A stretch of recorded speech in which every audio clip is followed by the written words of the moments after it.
ఇవాళ నీ పుట్టినరోజా? కాదు, నా కళ్ళు చల్లబడ్డ రోజు. ఎలా? ఎలాగంటే ఆ పెళ్ళాం పిచ్చోడు ఊరంతా అప్పులు చేసి చెప్ప చెంది తెచ్చాడుగా. అవునవును. ఇప్పుడు దాకా వాడేదో పెద్ద ఆదర్శ భర్తని, మనం వాళ్ళగా ఉండట్లేదని మన పెళ్ళాలు మనల్ని ఆడిపోసుకున్నారు. ఇక నుంచి వాడు తిడతారు.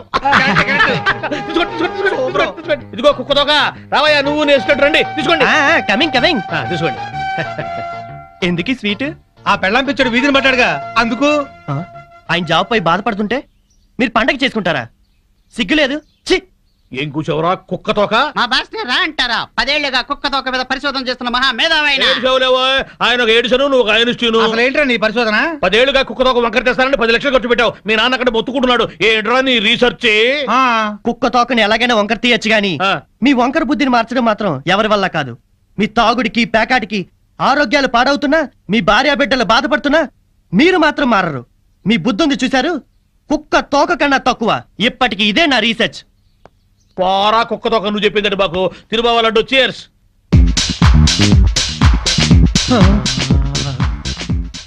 ఈ మెరుపు తీగ ఎవరు బావా? ఫ్యాషన్ టీవీలో పెట్ట మన కాలనీలోకి నడిచొస్తున్నట్టుంది కదూ. అవును.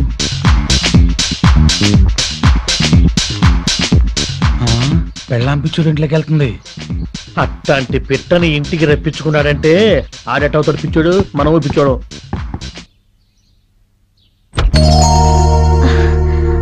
శ్రీనివాస్ ఉన్నాడా అండి? మీరెవరు?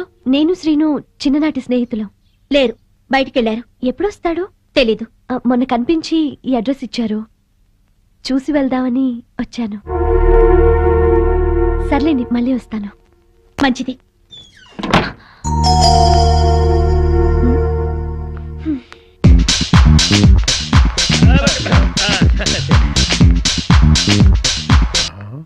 ఆ మాధవి ఈ పిల్లని వెళ్ళగొట్టి బళ్ళును తలుపేసుకుందంటే ఇదేదో టీవీ సీరియలే బావా. ఎర్ర పిల్ల తెల్లమొహం వేసింది బావా. ఇది ఫస్ట్ ఎపిసోడ్. హాయ్ ప్రియా, ఏంటి ఇటు నుంచి వస్తున్నావు? మా ఇంటికి వచ్చావా? అవును, నువ్వు లేవని వచ్చేసా. ఓహో, మా ఆవిడ బాగానే మాట్లాడిందా?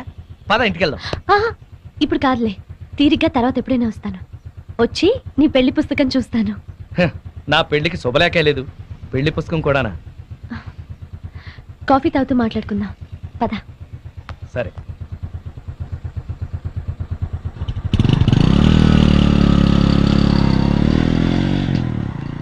అమ్మో, ఎవరా పిల్ల? ఆ డ్రెస్ ఏంటి, అవతారం ఏంటి? ఎంతకి తెగించాడో చూసావా? అవును. మాధవ్ అన్ని రకాలుగా అన్యాయం చేస్తున్నాడా ఏంటి? నాకు అదే అనిపిస్తుంది. ఏంటో. మాధవి, ఏంటి? నీతో ఎలా చెప్పాలా అని. ఏమైంది? చూడకపోయినా బాగుండేదమ్మా. దాస్తే నీ కాపురం కూల్చిన వాళ్ళం అవుతాం. నా మేలు కోరిన వాళ్లే అయితే ఏం దాచకుండా చెప్పండి. ఇప్పుడే మన బీచ్ చివర్లోనే ఎవరితో టిప్ టాప్ గా ఉంది, దాన్ని బైక్ మీద ఎక్కించుకుని వెళ్ళిపోయాడు మీ ఆయన. శుభ్రంగా ఇంట్లోకి వస్తున్నాడే, దాన్ని చూడగానే ఆగి అట్నుంచి అట్టే తీసుకెళ్లిపోయాడు. నిన్నెంతో ప్రేమగా చూసుకుంటున్నాడు అనుకున్నాం. నిన్ను ప్రేమించి పెళ్లి చేసుకున్నాడు కదూ. అది కూడా పెద్ద నాటకం అనిపిస్తోంది. అసలు ఎలా జరిగిందమ్మా మీ పెళ్లి?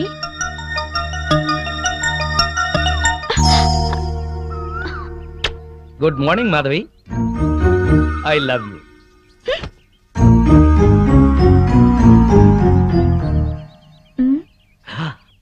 అలా కోపంగా చూడకు, ప్లెజెంట్ గా చూడు.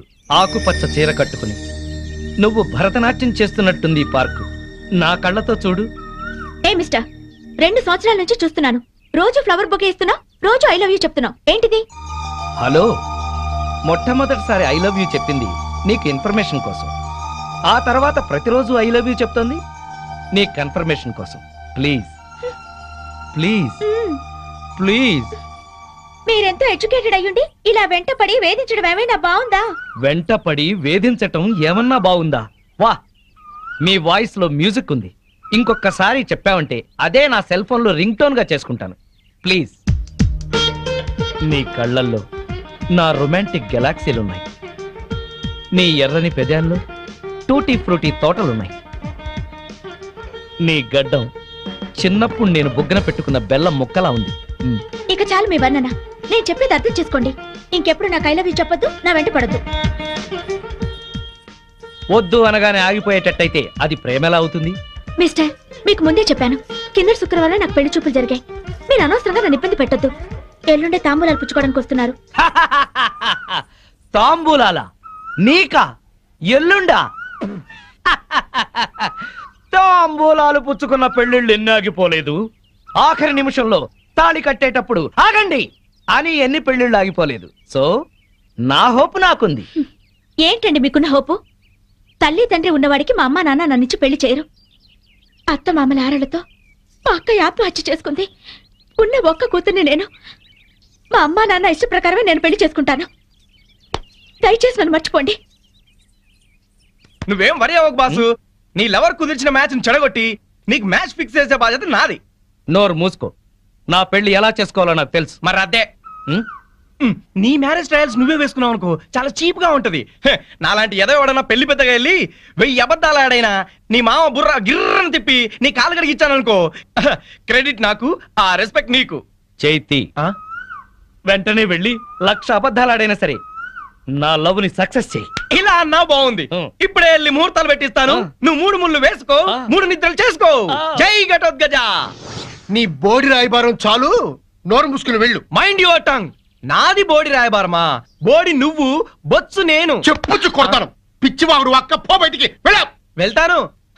అయినా నా ఫ్రెండ్ లాంటి వాడిని అల్లుడుగా చేసుకునే అర్హత నీ మొహాన రాసిలేదు. ఏంట్రా నీ ఫ్రెండ్ గొప్పతనం? అది చెప్పే వెళ్తాను.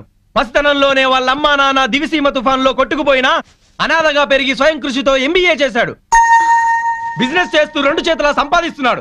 4 చేతుల నాలాంటి వాళ్ళని ఆదుకుంటున్నాడు. నువ్వేనాడైనా ఒక పేద విద్యార్థికి ఫీజు కట్టావా? పుస్తకాలు కొనిచ్చావా? కనీసం నీ పాత బట్టలు పని వాళ్ళకైనా ఇచ్చావా? అదే నా ఫ్రెండ్ ఎంతో మందికి సహాయపడుతున్నాడు. నువ్వు నీ కూతురికి బిల్ గేట్స్ కొడుకుని తేయగలవేమో గానీ నా ఫ్రెండ్ లాంటి ప్రేమికుని తేలేవు. మైండెడ్. మా అమ్మా నాన్న దివిసిన్ తుఫాన్ లో కొట్టుకుపోయారని చెప్తావా? సెంటిమెంట్ కోసం అని చెప్పాను. అయినా నువ్వేగా 1,00,000 అబద్ధాలు ఆడైనా నా లవ్ సక్సెస్ ఏమని చెప్పింది. మరి ఇప్పుడు కొడతావే? 1,00,000 అబద్ధాలు ఆడినా సరే కొట్టేవాడిని కాదురా. హాయిగా ఉన్న మా అమ్మా నాన్న చచ్చిపోయారని చెప్తావా? తీస్తా. పార్టీ ఇస్తావనుకుంటే పార్టీ తీస్తున్నావు బాసు. నోరెత్తితే చంపేస్తా. బాసు సింపుల్ గా ఒక అబద్ధం ఆడాను, సింపతి వర్కౌట్ అయింది. నువ్వు కూడా అదేమంటే బాసు. విచిత్రమైన సుముహూర్తం. తాంబూలాలు పుచ్చుకుందామా? కానివ్వండి. ఓం ధ్రువంతే. ఆగండి. మాధవి, నీకు పెళ్లి తాంబూలాలు జరుగుతున్నందుకు నా అభినందనలు. నేను ప్రేమలో విఫలమైనందుకు నా ఆత్మాహుతి. ఏంటే అఘాయిత్యం బుద్ధి లేకుండాను ఈ సంబంధం చెడగొట్టాలని వచ్చావా? సార్, నేను మీ అమ్మాయిని ప్రేమిస్తున్నాను. ఆ విషయం మీ అమ్మాయికి చెప్పాను, మీకు చెప్పాను. కానీ మీరు పట్టించుకోలేదు. నేను 2 చేతులు సంపాదిస్తున్నాను. నన్ను కాదనడానికి, అతన్ని అవునడానికి కారణం ఏమిటి? నీకు చెప్పాల్సిన అవసరం లేదు. ముందు బయట మీతో నాకు మాటలు అనవసరం. చూడు మిస్టర్, 2 సంవత్సరాల నుంచి 2 కాళ్ళు అరిగేలా మాధవ్ చుట్టూ తిరిగాను. 2 చేతులు అరిగేదాకా లవ్ లెటర్స్ రాశాను. మాధవి, నిన్ను నాకిచ్చి పెళ్లి చేయమని మీ నాన్న అడిగాను, బతిమాలాను. కానీ నా మాట వినిపించుకోకుండా ఈ తాంబూలాలు ఏర్పాటు చేశాడు. కంగ్రాట్స్.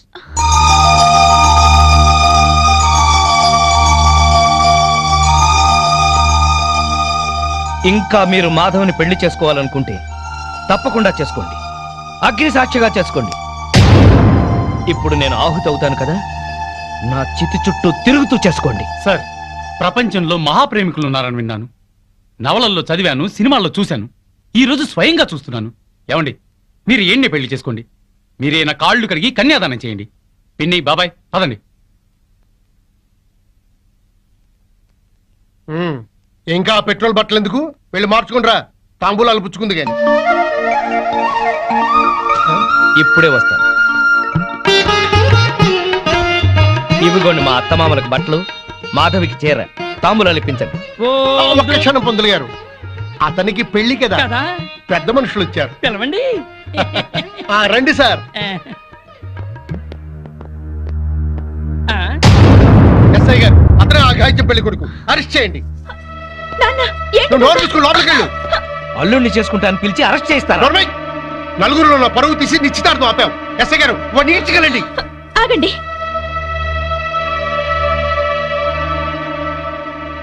ఇతనంటే మీకు ఇష్టమేనా?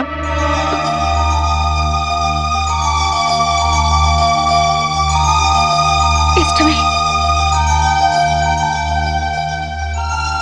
ఇట్రామా.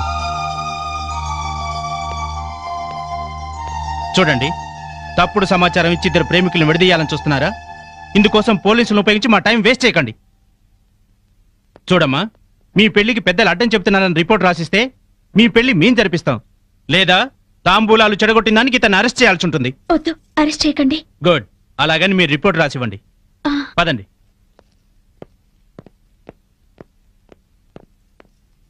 అమ్మా మాధవి, వెళ్ళండి. మన పరువు ప్రతిష్టల కంటే వాడే దానికి ఎక్కువయ్యాడే. వెళ్ళండి, వెళ్ళు. వాడుతూనే వెళ్ళు. మళ్ళా ఈ గడపలో కాలు పెట్టడానికి వీల్లేదు.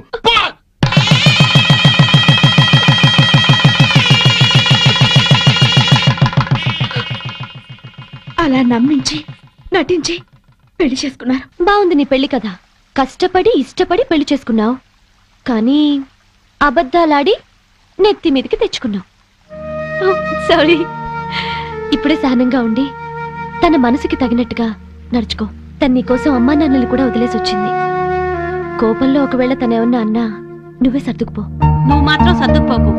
పెళ్ళైన కొత్తలో మా మొగుళ్ళని కంట్రోల్ చేసుకోలేకే ఇప్పుడు ఇలా కష్టపడుతున్నావు. అవును, ఆ వగలాడిని ఎవతనో బైక్ మీద ఎక్కించుకెళ్ళాడుగా, రాగానే అదేంటో కనుక్కో.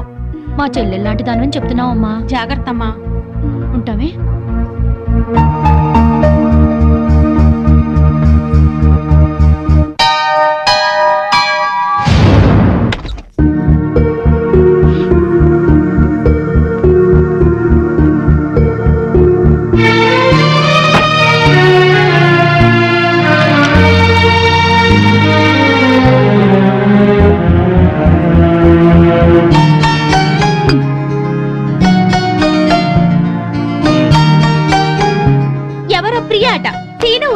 వచ్చింది. నువ్వేం చెప్పావు? లేరుగా, అదే చెప్పాను. కాఫీ అయినా ఇచ్చావా? ఇంట్లోకి పిలిచి కూర్చోబెట్టే మనిషిని అనిపించలేదు, అందుకే గుమ్మాలోంచి పంపించాను. నువ్వు మనిషిగా ఆలోచిస్తే ప్రియ మంచిదిగానే కనిపించింది. ఇంటికొచ్చిన అతిథిని అవమానించడం సంస్కారం కాదు. మీ సంస్కారం ఏంటో తెలిసాకే మీకోసం వచ్చిన వాళ్ళందరినీ అనుమానించాల్సి వస్తుంది. అవును, దాన్ని మీరు బైక్ మీద ఎక్కించుకుని తీసుకెళ్లారంటగా, ఎవత్తది? దానికి మీకు ఏంటి సంబంధం? స్నేహం. ఆ అమ్మాయి నా చిన్ననాటి స్నేహితురాలు. నేను నమ్మను. మీరెన్ని రకాలుగా అయినా అబద్ధాలు ఆడతారు. మీరు చేసిన అప్పులకి, ఆడిన అబద్ధాలకి ఇరుగు పొరుగు దగ్గర తలెత్తుకోలేక చూస్తున్నాను. పొగుడు అప్పుల మనిషి అయినా పర్వాలేదు, తప్పుడు మనిషి అయితే ఏ పెళ్ళం తట్టుకోలేదు. ఇంకెప్పుడు దాంతో తిరగండి. నీకేమన్నా పిచ్చా? అర్థం లేని అనుమానాలతో బ్యాడ్ గా ఊహించేసుకుని మాట్లాడుతున్నావు. నేను చెప్పేది నిజం. ఏంటండి నిజం? అది రోడ్డు మీద కనిపిస్తే బైక్ మీద ఎక్కించుకుని ఎక్కడికో తీసుకెళ్ళడం దేనికి? ఇంటికే తీసుకురావచ్చుగా. అసలు ఈ అప్పులన్నీ చేసింది ఇంటి కోసమా, దానికోసమా? నోర్మోయ్. నన్ను నోర్మేమంటాం కాదు. ఆ సేట్ మళ్ళీ ఫోన్ చేసి నానా మాటలు మాట్లాడుతున్నాడు. ముందు వాడి నోరు మూయించండి.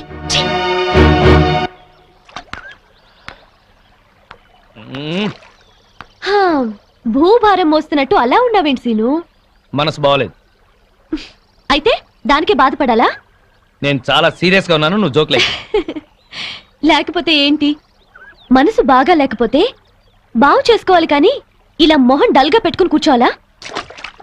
నా వరకు నాకు మనసు బాగలేకపోవటం అంటూ ఉండదు. ఎందుకంటే దాన్ని ఎప్పుడు పనిలో పెడతాను. పనిలో పెట్టాలంటే ప్రస్తుతం నాకు పని లేదు. అయితే పని వెతుకునే పని పెట్టుకో. ఆ పని మీదే ఉన్నాను. గుడ్. అయితే నీ పని అవుతుందిలే. ఏం పని అవుతుందో, ఇంటికెళ్తే పని అవుతానే ఉంది. ఏ? బాగా ఫ్లరిష్ అయ్యే టైంలో బిజినెస్ దెబ్బతింది, దాంతో అప్పులయ్యాయి. మా ఆవిడ నన్ను పనికిమాలిన వాడిని అనుకుంటుంది. నన్ను నా అసిస్టెంట్లే మోసం చేశారు. లేకపోతే లాస్ట్ మంత్ మొత్తం తీర్చేసేవాడిని. మరి ఇప్పుడు ఏం చేయాలనుకుంటున్నావు? నేను చేయగలిగింది ఏదైనా సరే. మా కంపెనీలో జాబ్ ఇప్పిస్తే చేస్తావా? ఏంటి, నేను ఇప్పిస్తే చేయకూడదా? అబ్బే అదేం లేదు. ఎక్కడ పోయిందో అక్కడే సంపాదించాలి. నేను మళ్ళీ బిజినెస్ చేయాలనుకుంటున్నాను. మరి బిజినెస్ కి పెట్టుబడి ఎక్కడి నుంచి తెస్తావు? చూడు, ప్రస్తుతం నువ్వున్న పరిస్థితుల్లో ఒక 2 ఏళ్ళు జాబ్ చేయి, ఆ తర్వాత నీ ఇష్టం. ఓకే సరే, నేను మా బాస్ తో మాట్లాడి నిన్ను ఆయన దగ్గరికి తీసుకెళ్తాను. సరే. Okay. Good morning sir. Good morning. నా ఫ్రెండ్ శ్రీనివాస్, MBA. మీకు చెప్పాను కదా, ఇతని. నమస్కారం అండి. ఓ కూర్చో. థ్యాంక్స్. నిన్నెక్కడో చూసినట్టుందే. నువ్వు సాయిరామ్ చిట్ ఫండ్ యానివర్సరీలో రూపాయి మీద ప్రోగ్రామ్ చేశావు కదా? అవును సార్. ఆ రోజు నువ్వు అదరగొట్టేశావయ్యా. నీలాంటి వాడు ఒక్కడు నా టీంలో ఉంటే బాగుంటుందని అప్పుడే అనుకున్నాను. Thank you sir.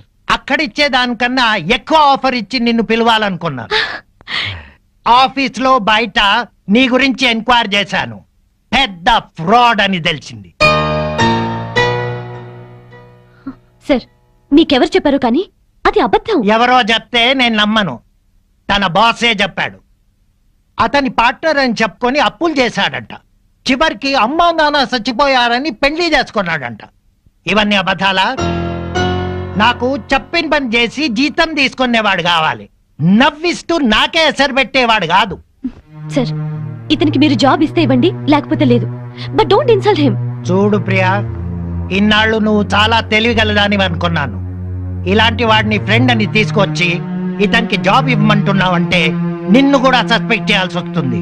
సార్ మీ దగ్గర పనిచేస్తున్నానని ఇష్టం వచ్చినట్టు మాట్లాడకండి సార్. అసలు మాట్లాడవలసిన అవసరమే నాకు లేదు.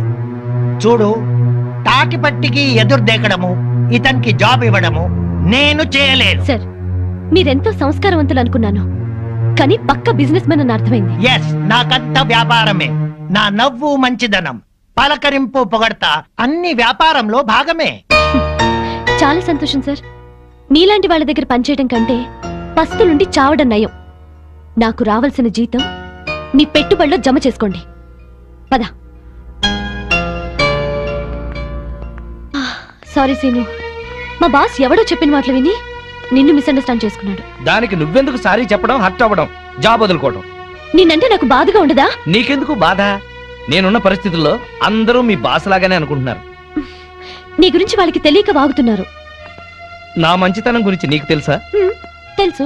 ఎలా తెలుసు? అదంతే, నాకు తెలుసు. నేను ఫీల్ అవుతాను నువ్వు అలా అంటున్నావు. లేదు సీను, నిజంగా. Thank you. కానీ నీకు ఉద్యోగం లేదు, నాకు ఉద్యోగం లేదు. ఎలా? సిన్సియర్ గా కష్టపడే వాళ్ళని అదృష్టం ఇన్వైట్ చేస్తుంది. అదృష్టం ఇన్వైట్ చేస్తుంది కదా అని అప్పులాడు మన కోసం ఆగడు కదా. డోంట్ వరీ, అన్నీ సెటిల్ అవుతాయి. మళ్ళీ రేపు కలుద్దాం. Okay bye. Okay bye.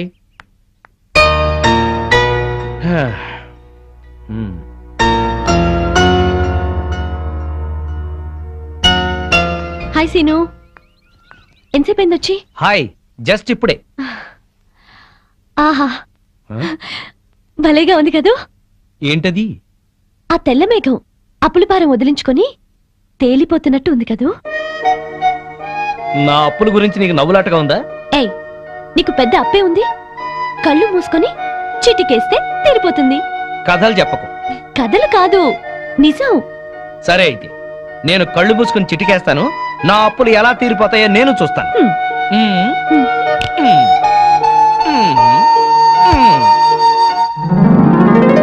ఏంటిది? చిటికేసావుగా, చేతిలోకి వచ్చాయి. అప్పులు తీర్చే. ఎక్కడివి? నా పెళ్లికని దాచినవి. ఎంత? 4 లక్షలు. నీకేమన్నా పిచ్చా? నీ పెళ్లికని దాచిన డబ్బు తీసుకొచ్చి నా అప్పులు తీర్చమంటావు? పిచ్చి కాదు, అభిమానం. తీసుకో. ఇప్పటికే వాడెవడో మా అమ్మా నాన్న చచ్చిపోయారని అబద్ధం చెప్తే నన్ను తిడుతున్నారు. మళ్ళీ ఇప్పుడు ఒక ఆడపిల్ల పెళ్లి డబ్బుతో అప్పులు తీర్చాననిపించుకోనా? అవన్నీ ఆలోచించుకో, తీసుకో. అదేం కుదరదు. ఇది నీ పెళ్లి కోసం దాచిన డబ్బు, ఇంటికి తీసుకెళ్ళు. సరే, నాకు నచ్చిన వాడిని తీసుకొచ్చి పెళ్లి చేయి.